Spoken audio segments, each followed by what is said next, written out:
Well, thank you very much. It's a great honor to be with the Crown Prince of Bahrain. He is a friend of mine, and the country is a friend of ours. We're always going to be with them, and I know they're always going to be with us. We have a tremendous relationship militarily, but we have also a tremendous economic relationship, trade, and we're going to be discussing all of those things. We'll certainly be discussing what took place over the last 2 days in Saudi Arabia. Absolutely.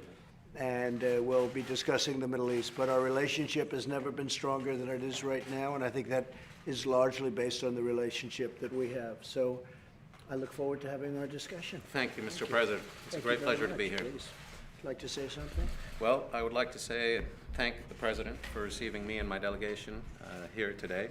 I'm here to convey the greetings of His Majesty and the people of Bahrain to strengthen the relationship, which is based on shared values, where they overlap, and ideals. We primarily, as the President said, are going to focus on discussions related to security enhancement and trade enhancement. We signed today an agreement to purchase to purchase our first Patriot missile battery systems, and it couldn't have come at a better time. Good timing. Absolutely. And we seek to strengthen America's ability to trade with the world, and we have some concrete ideas on how we can do that. Well, thank you very much. Thank you, I look forward Mr. to the President. day and spending time with you. And thank you all very much. I'll be doing a news conference outside in a little while, just prior to the trip. We're going to New Mexico and to other places for 2.5 days, and many of you will be with us, and I look forward to that. But in particular, I look forward to our meeting. Thank you. Thank you very much. Mr. President, how is Iran's aggression? Thank you. Mr. President, have you seen evidence, proof that Iran was behind the attack? Well, it's looking that way. We'll have some pretty good, we're having some very strong studies done, but it's certainly looking that way at this moment, and we'll let you know. As soon as we find out definitively, we'll let you know, but it does look that way. Mr. President, do you want war with Iran? Do I want war? I don't want war with anybody. I'm somebody that would like not to have war. We have the strongest military in the world. We've spent more than $1.5 trillion in the last short period of time on our military. Nobody's even come close. We have the best equipment in the world. We have the best missiles, and as you say, you just bought the Patriot system. We did. There's nothing even close. No, I don't want war with anybody, but we're prepared more than anybody. 2.5 years ago, I will tell you, it was not the same thing. And with what we've done, we've totally rebuilt our military in so many different ways, but we've rebuilt it, and there's nobody that has the F-35. We have the best fighter jets, the best rockets, the best missiles, the best equipment. But with all of that being said, we'd certainly like to avoid it. What are the options, Mr. President? What are the options if not a military? Well, we have a lot of options, but I'm not looking at options right now. We want to find definitively who did this. We're dealing with Saudi Arabia. We're dealing with the Crown Prince and so many other of your neighbors. And we're all talking about it together. We'll see what happens. Is it the responsibility of Saudi Arabia to... President Rouhani in New York, as it was speculated that you might... Say it. Will you still meet with President Rouhani in Iran? Is this Well, I have no meeting scheduled. I know they want to meet. I know they're not doing well as a country. Iran has got a lot of problems right now that 2.5 years ago, and even a little bit more than that when I came in. It's hard to believe. It's almost 3 years. But 2.5 to 3 years ago, they were causing a lot of trouble, and we'll see what happens. But we'll let you know definitively. As you know, there are ways to see definitively where they came from, and we have all of those ways, and that's being checked out right now. Are you still willing to meet with the Iranians without preconditions? Still willing Well, to meet? you know, there were always conditions, because the conditions, if you look at it, the sanctions are not going to be taken off. So if the sanctions, that's a condition. So, you know, that's why the press misreported it. The biggest thing you can talk about are the sanctions, and the sanctions are massive. There's never been sanctions put on a country like that, and I think they have a tremendous future, but not the way they're behaving. We'll see what happens in terms of this attack. Secretary Pompeo and others will be going over to Saudi Arabia at some point to discuss what they feel. They're going to make a statement fairly soon. But they also know something that most people don't know as to where it came from, who did it, and we'll be able to find that out, figure that out very quickly. We pretty much already know. Mr. President, you said you're prepared for war? Say it? You said the United States is prepared for war? The United States is more prepared than any country in the history of in any history, if we have to go that way. As to whether or not we go that way, we'll see. We're going to have to find out definitively who did it. We have to speak to Saudi Arabia. They have to have a lot in the game also, and you know they're willing to do that. I think everybody knows they're willing to do that. So we'll be meeting with Saudi Arabia. We'll be talking to Saudi Arabia. We'll be talking to UAE and many of the neighbors out there that we're very close friends with. We're also talking to Europe, a lot of the countries that we're dealing with, whether it's France, Germany, et cetera. Talking to a lot of different folks, and we're figuring out what they think. But I will tell you, that was a very large attack, and it could be met with an attack many, many times larger very easily by our country. But we're going to find out who definitively did it Can we first. clarify, Mr. President? So you said that you think that Iran is responsible for the attack. Do you think that I the didn't attack- say that. You- Why you- do you you say said- that? I you said you that we think it we might- know who it was, but I didn't say anybody. And then But you said it was certainly it Iran. would look to most like it was Iran, but I did not say it the way you said. Go ahead. Do you think it was launched from Iran as the second question? You're going to find out in great detail in the very near future. We have the exact locations of just about everything. You're going to find out at the right time, but it's too early to tell you that now. Do you want to release oil from the war reserves to help cushion the oil prices that are rising now? Well, they haven't risen very much, and we have these strategic oil reserves, which are massive, and we can release a little bit of that. And other countries, including Bahrain, but other countries can be a little bit more generous with the oil, and you'd bring it right down. So, no, that's not a problem. It went up $5, and that is not a problem. Mr. President, And you have to remember, we're now the largest producer of oil and gas in the world. So a lot of people in the old days, and this happened over the last very short period of time, we're number one in the world by far. Yes, you are, sir. By far. So I never want to be benefited that way. But the fact is, there are those that say we benefit. I don't view that as a benefit, but we are certainly, we take in more money than anybody else from energy, not even close. Mr. President, do you still think it's the responsibility of the Saudis to defend themselves? Oh, I think it is certainly the responsibility of them to do a big deal of their defense, certainly.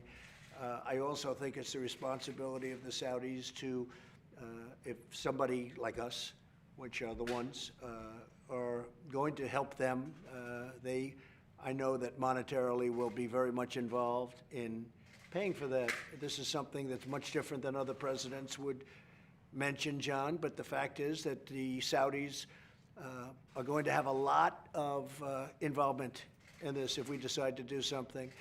They'll be very much involved, and that includes payment, and they understand that fully. But they're going to be, look, they're very upset, they're very angry. They know pretty much what we know. They know pretty much where they came from, and we're looking for the final checkpoints, and I think you won't be surprised to see who did it. Mr. President, will you discuss the Israeli-Palestinian peace plan with the Crown Prince since Bahrain? We'll be discussing it, yeah, we'll be discussing Are it. you going to release it soon before or after the Israeli election? Well, we're going to see what, I mean, it's, the election's on Tuesday, so, like tomorrow.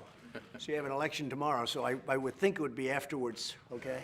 But you do have an election, big election tomorrow in Israel, and that'll be a very interesting outcome. It's going to be close. It's going to be a close election. But I mean, after the I don't want to comment on that. The relationship is very good, but I don't want to comment on that. I just don't think it's appropriate for me to comment. Would you be willing to go to North Korea? Probably not. I don't think it's ready. I don't think we're ready for that. I would do it sometime, at some time in a later future.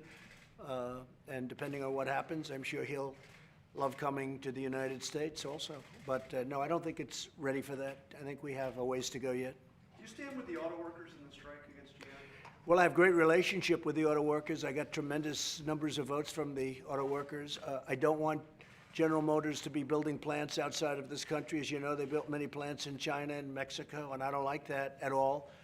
My relationship has been very powerful with the auto workers, not necessarily the top person or two, but the people that work doing automobiles. Nobody's ever brought more companies into the United States. You know, I have Japan and Germany and many countries have been bringing car companies in and opening plants and expanding plants, and big things are happening in Ohio, including with Lordstown. Very positive things are happening.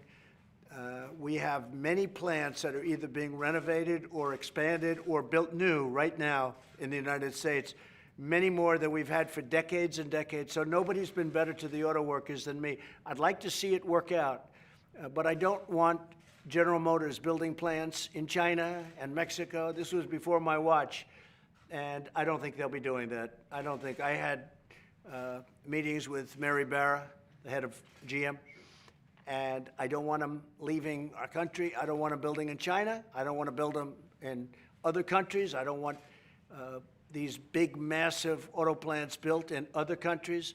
And I don't think they'll be doing that anymore. You know, General Motors makes most of its money in the United States.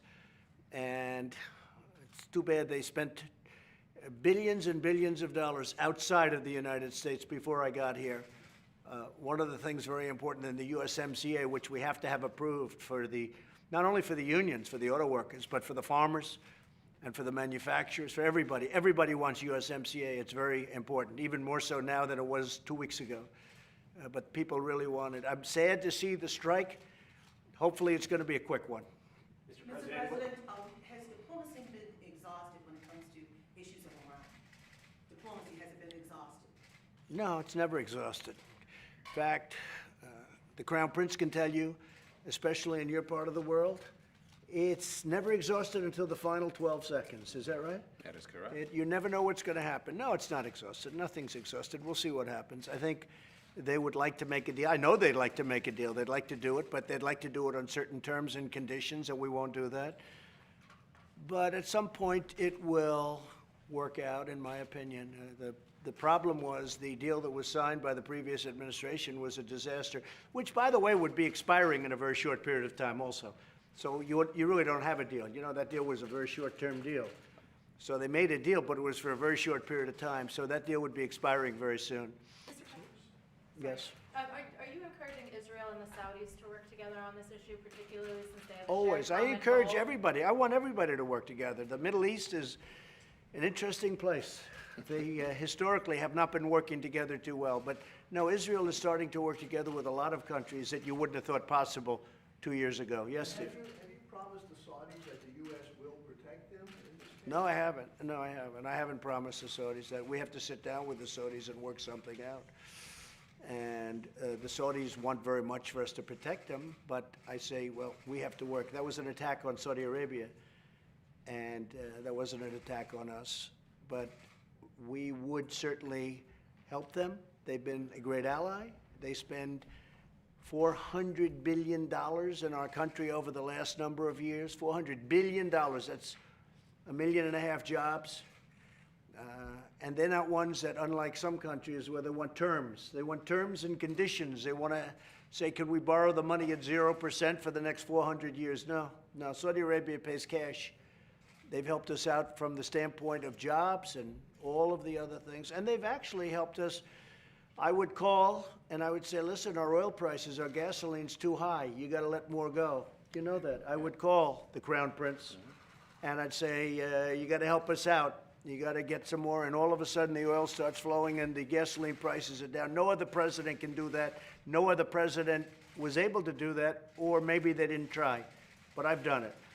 So now they're under attack, and we will work something out with them. But they also know that, you know, I'm not looking to get into new conflict, but sometimes you have to. Mr. President, what's your message to Iran right now? Excuse me? What's your message to Iran right now? I think I'll have a stronger message, or maybe no message at all, when we get the final results of what we're looking at. But right now, it's too soon to say. There's plenty of time. You know, there's no rush. We're all be here a long time. There's no rush.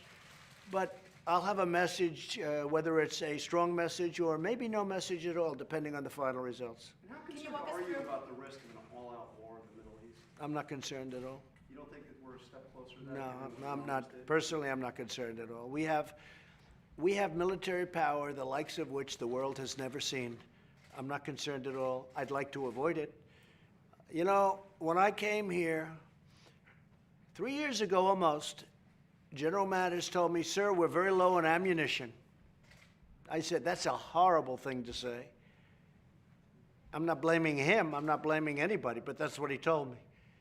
Because we were at a position where with a certain country, I won't say which one, we may have had conflict. And he said to me, sir, if you could, delay it, because we're very low on ammunition. And I said, you know what, General, I never want to hear that again from another general. No president should ever, ever hear that statement. We're low on ammunition. And we now have more ammunition, more missiles, more rockets, more tanks, we have more of everything than we've ever had before, more jet fighters. When I came here, 50% of our jet fighters didn't fly, you know that. And they were in bad shape, and now we have the best fighters in the world. Everybody wants to buy them. Are you buying our jet fighters? We are, sir. Which one? We have 16. That's great. Signed it here. You have good taste. Thank you. That's a great one. So we are very high on ammunition now. That's a story I've never told before.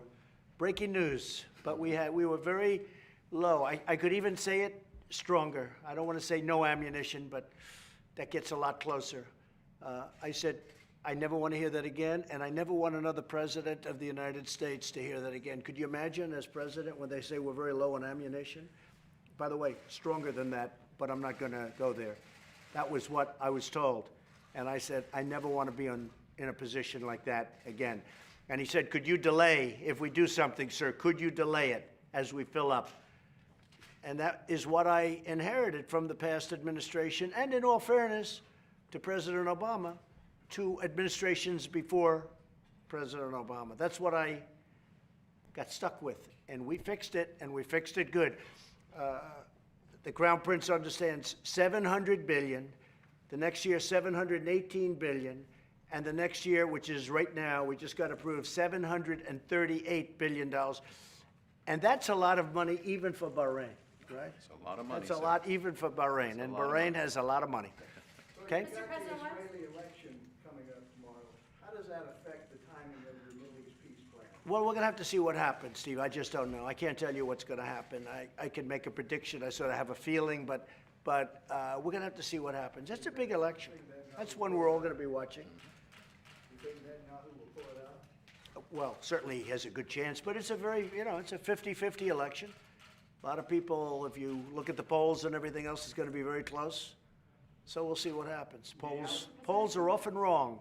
Netanyahu called for annexing all settlements in the West Bank. Is that something that your government would? Yeah, I don't want to talk about that, but certainly it's something we were told about that they'd like to do. But no, I don't want to be talking about that. It's too soon. Can you just kind of elaborate a little bit on why the decision was taken yesterday to release the strategic reserves? Why did you decide right away to Well, do just that? in case we ran a little bit low on oil, we have so much with the strategic reserves. Plus, being the #1 producer, we can fill them up very quickly, very, very quickly. And one of the things I'm doing also is I'm approving the pipelines in Texas. We have a tremendous pipeline system that's being held up by various agencies for very good reason, for going through the normal process.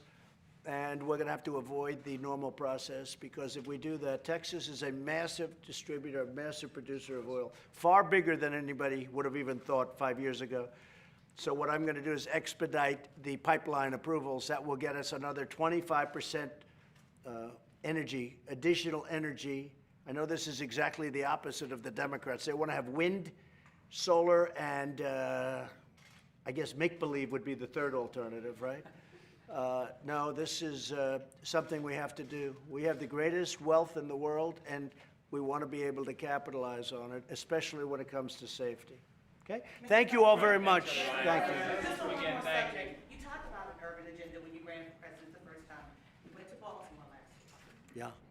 What are your plans for Baltimore and cities like Baltimore? Instead of pointing fingers, what are you trying to do to help the city rise up from the rodent-infested place that you see? Well, I think what I've done for the inner cities is more than any president has done for a long time. We've created opportunity zones. In fact, I did that with Tim Scott, who you know very well, who's, I think, a tremendous guy. It was his initiative, and he came to see me. They're having a tremendously positive impact on the inner cities, including Baltimore, including a lot of other cities that you wouldn't necessarily think. Oakland, California, is an example. We're having tremendous success in the inner cities because of the opportunity zones. Criminal justice reform, I was the one that got it. Nobody else. I mean, we had people that helped, but a group of extremely liberal Democrats came to the office and they said, we cannot get it. President Obama was unable to get it, as you know. President Bush, they were all unable to get it, and I got it. And I got it with some very conservative senators and people that wanted it to happen, and nobody else could have done it. And it's sort of interesting because they don't like mentioning my name, although I guess now people are understanding. But we got it done. We formed a coalition with some very conservative people, as you know, and some people that are very far left. And we did a thing called criminal justice reform, something that nobody thought. The Crown Prince has seen this. Nobody thought this could possibly happen. And I'm very proud of criminal justice reform. So we did that. We did the opportunity zones and a lot of other things. Our job numbers for African Americans are the best in history. You saw the new ones came out. They're even better than they were 2 months ago. Hispanic, the best in history. Asian, the best in history. Overall, they're phenomenal, the best in 51 years, and I think we'll soon be historic on that one, too. The economy's doing great, and that's the best thing I can do. Did you look at Baltimore when you flew over? Did you see? No, when I drove through, I looked at it. We flew over, but we also know you have some sections that need a lot of help. And, you know, what people don't know, I had a great meeting with Elijah Cummings in this office very early in my tenure, and it was a meeting on drug prices. And I saw him get emotional talking about drug prices, seriously emotional, and I was really impressed. He cared about it. And I would certainly be willing to meet with Elijah and other people if they'd like. But I saw the emotion and the feeling that he had for reducing drug prices. And we've worked hard, and we've actually had the first year in 51 years where prices went down, but we can get them down much further if we can get the help from Congress.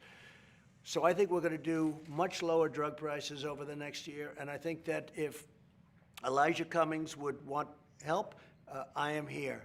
But I did see him at a moment that was actually, I thought, a very beautiful moment. I've talked about it often because I see the political rhetoric every once in a while, and I said, that's not the same guy I had in my office. That was a very caring man that wanted to see drug prices lower, and he wanted that for the community, for his community. So I look forward to working with Elijah, but I look forward to working with a lot of people. But I think opportunity zones have been tremendous for the inner cities, and criminal justice reform is something we're very proud of. Thank you all very much. Thank you very much. I don't think I have to do outside now, do I? Do I have to do outside? Can I go directly? Can I go directly to the helicopter now? I'll stop by. I'll stop by, Sarah. All right, thank you, Joe. Thank you.